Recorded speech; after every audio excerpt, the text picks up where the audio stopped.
It was a red-letter day for West Indies cricket, a historic moment after 27 years that got legends like Brian Lara and Adam Gilchrist all teary-eyed. And one man really was responsible for that and brought an entire country together.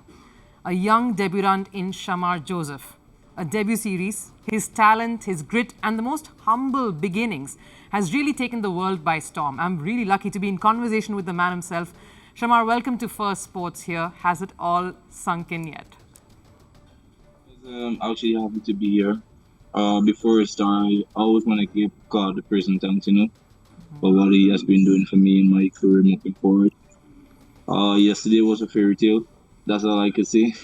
I still feel like I'm actually dreaming, knowing that I wake up this morning, still wondering that we have another day to play cricket. But I didn't know that it was over yesterday. So, like, I'm still in a shock, but, I'm really happy that we did it as a team. Now, what was the mood like after that victory? We saw you racing away to the ropes despite having that injury.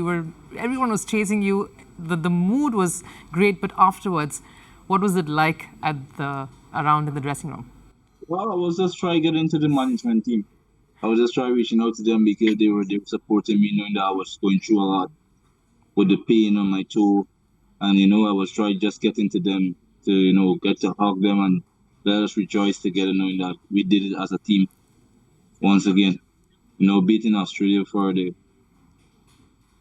in 27 years. 27 years. I wasn't even born the last time West Indies beat Australia.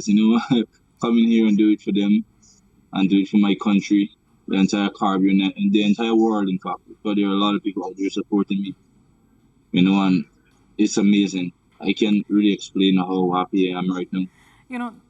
Everyone was in tears. There were so many emotional moments there. Brian Lara apparently came right afterwards during the presentation.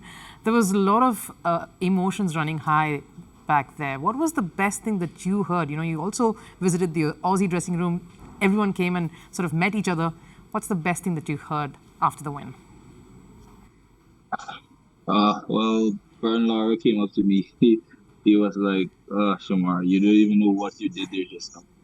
You don't even have a clue, which I don't. But in other words, he was just telling me, like, coming out of nowhere and do this for our West Indies team. You're just a superstar. He used a lot of words to me, but, he was so happy, the tears of joy from him. He hugged me, he squeezed me.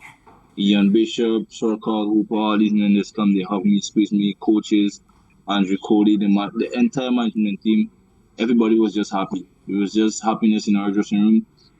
Pat Cummins, I went over to their side and Pat Cummins, he hugged me and told me that, if it take to hit somebody toe and they come back and do this on the next day, he would love to get that every time he play test cricket.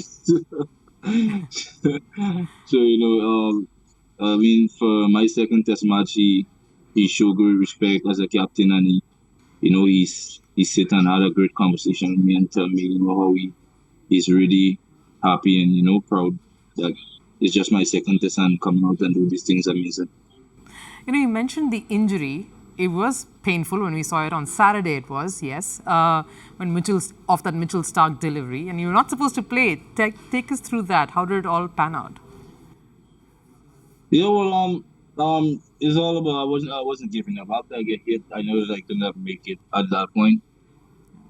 Because I was in really a lot of pain. My entire toe was black and blue. The game was flush on the toe. So I went off, dark clean, put ice in it, just try. Nothing was working at that point. Now every tablet wasn't working. It was just hurting. I came home, take all of my pillow, put it on the foot side and take my foot and I just elevated a bit. Tried to get some rest. Didn't get to sleep that entire night. Till like 3-4 o'clock in the morning. Rest, catch up a little rest. Then wake up. The morning, still feeling a lot of pain. I just went down, get breakfast, come back, say, doctor reached out to me, how you feeling? Just tell him now, well, Manny say, could just relax. I said, no, I'm sure, but Doc was like, Shamar, I want you to come to the ground for a reason. I know what the reason was, but, it was for a good reason. So I say, oh, no problem. I cannot make it to play, but I would just still go and support these guys. So I went to the ground. That come clean my toe, gave me a few pills.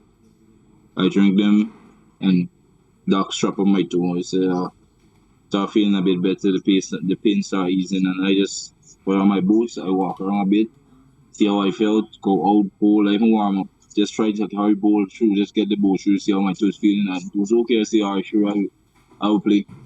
I didn't even walk to the ground with even my playing clothes because my intention wasn't to play. So yeah, it's amazing that have a team and that believe in you and have confidence in you, knowing that when you need it mostly, it's really amazing that and I went out there with all that pain and do it for my team and my country and the entire Caribbean. I had to get off one of the guys just to go out because the captain needed me to go out there. So I went out with one of the boy shirts, and after the over, my shirt come and I just went off, changed off so quickly, and then went on back. Then how as I say, my team they believe in me so much. They not known me for a long time, but just being in the camp and being around each other is just a great privilege to knowing everyone and what they expect of you. So the expectations from me was quite highly from these guys, and they keep supporting me throughout the entire two test matches. Tell us about that day itself, the Sunday, even on commentary, even when they were down 6 wickets, even when it was down to 8 and still 29 runs left, of course, the commentators never gave you a chance. What was it like for you out there? When did you start believing? That wasn't in my thinking, to be fair. As I saw that I was getting wickets, I was out, or I was only aiming for one thing, that we will win this. I always have that in my mind. I told the captain that I wouldn't stop bowling until the last man out. That even if they win, I would still be there bowling. Let it come out for me or Azari, or even Kim Marush or Justin Gray, because we were the fast bowler there. So I told him I will hold my end. I don't know what you would do that, but I beg Azari. I said, please stay with me. And Azari did that. And, having a guy like Shamar Joseph, he is amazing. He's a great, what must I say, a great example of a fast bowler.